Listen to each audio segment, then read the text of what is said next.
গাছ আমরা ঠিকই রোপণ করি, গাছের প্রতি মহব্বত দেখাই, দিন দিন আমরা গাছ দিয়ে পরিবেশকে সাজানোর চেষ্টা করি। কিন্তু আমাদের দেশে নাকি একটা গাছের উৎপত্তি হয়েছে বৈজ্ঞানিকভাবে, সেই গাছটাকে বলে ইউক্যালিপটাস। এই গাছটা নাকি অক্সিজেন একেবারেই দেয় না। আবার এই গাছটা নাকি জমিন থেকে পানি শোষণ করে খুব বেশি।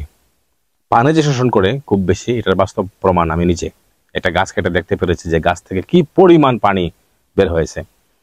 ওটা নাকি অক্সিজেন আমাদেরকে একেবারেই দেয় না, অথচ যা দেয় তা হচ্ছে আমাদেরকে এই বৃক্ষ থেকে একদম আমাদের কাঠ দেয়।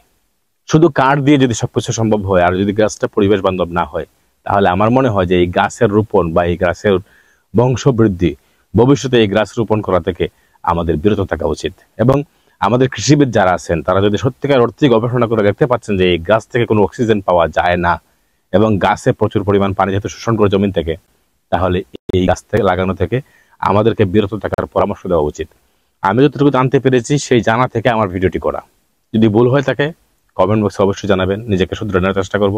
আর যদি আমার তথ্যগুলো ভুল না হয়ে থাকে তাহলে অবশ্যই আমরা কর্তৃপক্ষের কাছে, এই বৃক্ষ নিয়ে যারা কাজ করেন তাদের কাছে আমাদের অনুরোধ, এই ভিডিওর মাধ্যমে অন্তত ইউক্যালিপটাস গাছকে আমাদের দেশে নিষিদ্ধ করুন।